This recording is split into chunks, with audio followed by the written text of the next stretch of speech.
Ano ginagawa nun?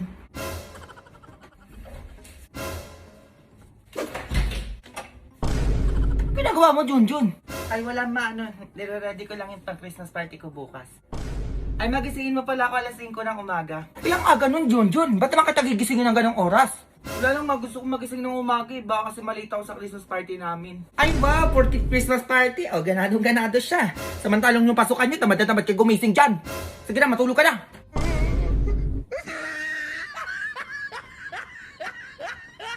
Students, settle down. Mag-exchange gift na tayo. O, sino yan? Pasok. Hello po, ma'am. Nagdala po pala ako ng chocolate. Kayo nung nanay yun? Kasi may paganyan ka pa, ma. Ano ka ba, nak? Baka mamaya gawin kang tapo niya ng teacher mo. Ay, nak. Nakikita mo yung hawak ng teacher mo? Oo, mama eh. Ano kaya naman yan? Parang ang ganda eh. Pero ko i-regalo niya sa estudyante niya eh. Gusto ko ikaw makakuha nun, ha? Ma, tigto 250 na picture frame lang yung gift ko. Tapos ay yung gusto mo makuha ko. Class, listen. Dahil Pasko, may special gift ako. Para Ma, sa anak ko na lang yan. Ito. Ako na to. Uy, basta ka manahimik ka. Ma'am, nandito yung anak ko. Ayan, no? O, ganyan-ganyan ka. Kasi kayo mga bupunta yan. Okay naman na itong dalawa. Ang ingay mo naman, Sheila. Nag-review ako dito, oh. Uy, okay ka naman, review pa din. Baka pwede mag-Christmas party muna tayo. Sabihin mo na kasi, ma'am. Ito ay si Crystal. Congrats na. Hindi ako yung napili. Bakit hindi ko yung nabunot doon? Hindi ko alam, ma. Ano ba naman yan, Junjun? Wala akong magagamit. Malapit na yung Christmas party ng mga kumari ko. Gusto ko na din mag-glow up. Uy, ma, ano ka ba? Okay lang yan. Pare, nandito ka pala. Utang mo. Grabe ang yayaman nyo. Ay naku Mari, oo nga eh. Hindi ko na nga alam kung saan ko gagastos yung pera ko dito eh. Ay ako din naman, Diyos ko eh. Piling ko mas mayaman pa ako sa isa dyan eh. Ay sige, wait lang mga Mars ha. Ano, mag-away muna kayo dyan. Mak, huwag ka muna pumasok. Bakit naman ma? Nandiyan yung dalawa sobrang yaman mong ninang na si Glendo at si Josmar. Kaya kailangan mo ulit magtanggap. Sige ma, ano yan? Hello, napasok mo na ba sa bangko ko yung 50 million? Kasi pang give-away ko lang naman yun eh. Hello, pasukan nyo ako ng 60 million sa ATM ko ngayon na. Ipang give-away din natin yun. O, alam mo na yung gagawin ha? O, sige ma, kayang-kaya ko yun. Sige na, lumabas ka na. Mga Mari, umalis pala yung mga driver nyo? Ay, yes, oo, kasi inutusan ko yung driver ko na pasukan ako ng 50 million sa ATM ko. Yung driver ka naman, pinapunta ko din sa bangko para pasukan ako ng 60 million sa ATM ko. Pang giveaway lang yun. Tapos pinapunta ko na din siya sa binili kong mansyon. Oo, dalawa yun. Eh, may inarkila akong kotse muna para makaalis na tayo. Ano ba? Sige na. Ay, bakit ka umiiyak? Mari, umiiyak siya, oh. Ay, bakit? Anyari sa'yo? Ay, kailangan niya ata ng pera, Mari. Kailangan mo ba ng pera? Opo, ma'am, na-hold up po kasi ako eh. Kailangan ko ng pera. Ay, Diyos ko, Mari, na hold up. Kawawa naman to. Paano ba gagawin dito? Ay, may cheque ako dito. Ay, dala ko din naman yun sa akin, oh. 50,000 para sa'yo. 50,000? 50,000 ang cheap naman. O, ito, 100,000 para sa'yo. Ay, ito, 100,000. O, ito, mas bongga. 1 million, bumili ka ng bago mong kotse. 1 million pang kotse. O, ikaw, ano offer mo? Patawa ka? O, ito, 4 million. Bumili ka ng bago mong mansyon. Ay, 4 million ka, te. Paano ba yan? Ayun lang. Go, gagawin kitang CEO ng Mimayako business ko. 100 times na mas effective kaysa sa isa dyan. Ay, wag ka doon, be. Dito ka sa akin dahil gagawin kitang owner ng Kayagako business ko. 1 million times effective kaysa sa mga kung ano-ano dyan. Totoo po ba yan, mga ma'am? Yes! Oo naman, mukha ba kami nagbibiro? Glendo at Josmar, gumawa na ako ng kasulatan para totoong binibigay nyo talaga kay Kuya Driver lahat ng sinabi niya. O, Glendo, pirma ka dito.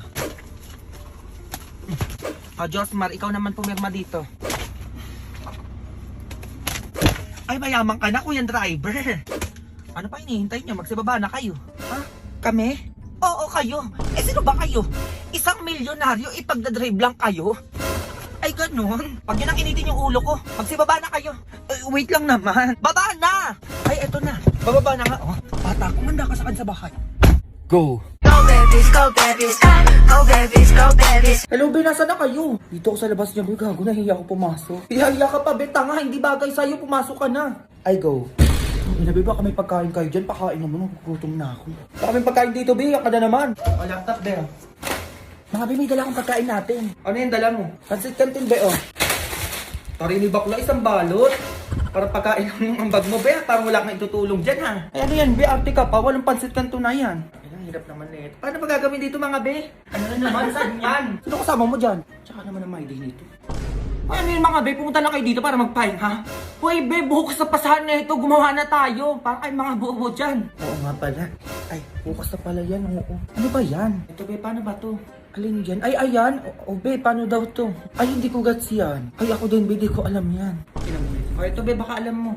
O be, baka alam nyo daw yun. Ay, naturo ba yan? Ay, absent ako niyan nung tinuro yan. Ay, ano yan mga be? Pare-pare tayo walang alam. Eh, paano natin gagawin yan? Ay, oo, inabakla. O, anong gagawin namin be? Hindi nga namin alam yan. Kuya nga, nagugutom ako be. Ako nga din eh. Wait lang be, discarte lang ang pangkain natin. Saan ka na makukuha? Basta sabi ako ng bahala. Sige be, damihan mo ah. Anong oras daw? Wala ka pa rin bata ka? A few moments later. Be, nagagubisa mo nakuha yan, ang dami. O di ba be, sabi ko sa'yo akong bahala eh. May cookload pa be, gagawa ka na lang to ha. Sige lang be, kuha ka lang dyan. Ba't ka to be, ang daming langgam. Okay na yan be, Lichi, huwag ka na maarte. Saan mo pa ito nakuha? Sa sementeryo be. Sementeryo be, saan doon? Sa puntod mismo be. Eh ginawa ko na yung iniwan nilang pagkain eh, sayang. Ay, na kaya palang init ng coke float. Uy, ang arte mo naman, be. Hindi naman makakain ng kaluluwa yan, eh. Be, alay sa patay yun. Ba't mo kinuha? Sayang lang tanga kaysa naman hindi makain. Eh, mas okay pa pakainin yung buhay kaysa sa patay. Lakas ang trip mo, be. Yun na yan lahat. Arte mo. Labi tumatawag si mama. Hindi ka na tanga. Anong oras na kasi? Be, ikaw sumagot. Sabihin mo magkasama tayo. No ba yan, be? Pagalitan na naman ako ng nanay na eh. Hello po, tita. Hello! Magkasama na naman kayo? Pauwi mo na yan. Baka yan sinasabi ko sa'yo, pati ikaw tatamaan sa akin. Be, galit na galit yung nanay mo. Umuwi ka na. Yari ako, be.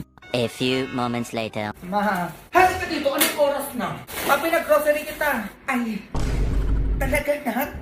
Ano ba yan? Parang ang dami naman ata yan. Siyempre man, nag-undas eh. Kaya deserve mong ipag-grocery, oh. Sabi ka naman na. Wala naman ako sinabing bilhan mo ko. Sige na, maayusin mo na yan. Grabe, ang dami talagang pinamili. Kat na ako, ma. Ayun, teka lang. Bakit nilalanggan yung ibang pagkain dito? Tapos may kandila pa. Anong gagawin ko dito? Ay, ma, wala yan. Wag mo na lang pansinin yan. O tapos may sulat pa yung ibang pagkain dito. Ang tagal mo nang patay, mama. Miss na kita. Ay. O, eto pa. Anak mo to, mama. Ito ang favorite mong pagkain. Sana maging masaya ka dyan sa langit. Ano yun? Pinatay mo na ako agad. Matay ka lang. Ano nga, hindi nga. Eh, saan mo ba talaga ito nakuha? Ha? Tatabaan ka sa akin? Sa sementeryo, ma. Sementeryo? Oo, ma. Doon ako nag-grocery sa mga puntod doon. Eh, sayang naman kasi hindi naman makakain ng patay yun eh. Diyos ko, Junjun. Alay yun sa patay. Pag tayo mo yung to dito, sinasabi ko sa'yo, tatamaan ka sa akin, ha? Oo na, ma. Nagkikigil ako sa'yo, teka. Mama naman eh. Oh, eto ka bata. Oh. Nak, ma. Nasaan yung yearbook nyo? Parang di ko pa nakikita. Ay, nakalimutan na ata ng school namin yun, ma. Magti-10 years na kaya yun. Di pa din binibigay. Ano? Di ba bayad ko na yun? Eh, ba't wala pa din hanggang ngayon? O bumali ko sa school namin mo. Ganon. Halika pumunta tayo sa school nyo. Uy, mag-graduate na ako doon. Hayaan mo na yun. Bayad yun, Jun. Anong hayaan? Pay ka, hayaan mo. Kala mo, ikaw nagbayad. Dali ka na, dali mo. Anong bayan mo? Pupuntahan pa talaga? A few moments later. Sino teacher mo dyan? Ayun si Ma'am Yolanda. Jun, kamusta ka na? Okay lang naman po, ma'am. Ang dali naman po na kilay niyo, ma'am. 10 taon na yung kilay niyo, hindi pa din nagbabago. Madam, naparito po kayo. Nasaan na yung yearbook nila, Jun, ma'am? Year 2012. Ay, yung yearbook po. Oo, 5K bayad ko yun, ma'am. Ba't hanggang ngayon wala pa din? Ay, oo, ang tagal na pala nun. Anong matagal? Sobrang tagal, ma'am. Magte 10 years na. Ano na nangyari dun? Oo nga man, 10 years na yun, no? Sana po yung 5K ng nanay ko. Ang sabi nyo, hindi makakagraduate kapag hindi nabayaran yung yearbook na yan. Eh, bakit hanggang ngayon wala pa din? Madam, ipapaprint ko na lang po. Ay, dapat lang, ma'am. Bakit? Kayo nyo lang naisip, ha? Magte-10 years na yun. Bukas sa bukas, ma'am, dapat maibigay nyo lahat ng yearbook ng graduate ng 2012, ha? Ay, madam, bukas hindi po ata kaya yun. Kaya nyo yan. Ano, tagal-tagal na nun, ha? Babaliwalain na lang namin, 5K yun. Ay, sige po, madam, bukas sa bukas po. 10 years na yun, ma'am, ha? Baka hanapin mo pa yung resibo nun. Ma'am, tanda nyo ba yun? Pinagmamadali nyo kami pagbayarin dyan, tapos paabutin nyo lang pala ng 10 taon. Hindi nyo pa ibibigay kung di pa kami pupunta dito. Promise po, madam, bukas na bukas po agad. Bukas, ma'am, dapat andyan na yan, ha? Babalikan ko kayo ulit dito. Ah, yes po, madam. Bayad dyan, ha? Mayos kayo dyan. Go. Sino yun? Mars? Ay, Mars, ikaw pala yan. O, ba't nandito ka? Di ba birthday na anak ko ngayon? O, kunin ko na yung manok na pinarap ko sa'yo kagabi. Magluluto na ako, eh. Ay, oo pala. O, sige, wait, kunin ko lang, ha? Ay, asan yung manok dito? Okay, you may now take your recess. Ayun, sakto, gutom na ako. Dito ko lang nilagay yun sa freezer. Saan napunta yun? Ano to? Ba't na nalalagyan? Ay, naku, Mars. Ano, wait lang, ha? Tawagan ko lang yung anak ko. Ay, sige lang, Mars. Na, parang hilaw na manok yung laman. Handa kang bata kasi nasabi ko sa'yo. Hala, ito yung pinarip ni Aling Basing kagabi. Patay ako kay mama. Hala si mama. Ma. Hello, nasan yung manok na pinarip sa akin ni Basing kagabi? Ma, nagkamali ako nakuha ng baon ko. Nadala ko yung manok. Ay nako, Junjun, sinasabi ko sa'yo, tinigigil mo na naman akong bata ka. Ano nangyayari? Hindi ko naman napansin, May. Akala ko yung isang plastic yung nadala ko. Hindi mo napansin, ha? Sinasabi ko sa'yo, Junjun, kahit kita mo yung hinahanap mo talaga. Ma, Junjun, ano yan? Ang sabi ko mag-recess kayo, hindi mag-cellphone ka dyan. ma, may emergency lang po sa bahay. Baka pwede na po ako umuwi. Kailangan po ako uwi. Ay, anong nari doon? Ay, Mare, yung pinarip mo palang manok ay nadala ni John sa school nila eh. Ay, ano ba yan, Mare? Di man lang kayo nag-iingat sa pinarip sa inyo? Ay, parang galit ka pa, Mare. Eh, ikaw na nga lang nagparip dyan. Ay, sorry, Mars. Ma, Oh, nasan yung manok? ay nandito sa bag, Ma. Ito, oh. Ayun. Oh, nabulok na, Junjun. Nakikita mo, ha? Mare, ito pala yung manok mo. Oo, sensya ka na kung nabulok, ha? Ano ka ba, Mare? Okay na sa akin. Oo, nakakagigil pala magparip sa inyo, eh. Sige, uwi na ako. Oh, nakita mo yon, ha? Imbis na bigyan tayo ng handa para may pang merienda tayo, wala na. Ma, Oh, eto kang bata ka, teka. ma. Etong sa'yo, halik ka. Bi, bakit? Huwag ka muna papahalata, Bi. Ano, lingon ka lang konti. Bakit anong meron? Basta, Bi, huwag ka muna titingin. O sige, Bi. Tama, Bi, ayan yung nakakagusto sa'yo. Ay, nasan dyan? Be, ayun ba yon? Ay, bubo talaga siya. Sabi ko, huwag papahalata eh. Kuya, halika dito. Dali na. Oo, ikaw kuya, wag ka na lumingon. Yung amoy putok, halika. Napapakilala lang ko sa'yo. Ay, ikaw nga tawag, boy. Ikaw lang naman may putok dito eh. Bakit? Di ba ikaw yung may gusto dito sa tropa ko? Ay, oo, bakit? Ay, parang tanga naman, Bi. Okay na yan, Bi, kahit may putok. Ikaw na lang walang jowa sa ating magtutropa. Ikaw na lang pala single sa inyo eh. Ligawan na kita. Kakajowa ka na, Hala, Bi. chusi pa siya. Ayoko dyan, tsaka-tsaka niyan eh. Hala, pre, papayag ka ba nun? Tsaka ayoko pa magjowa, no? Study first ako ngayon eh. How can you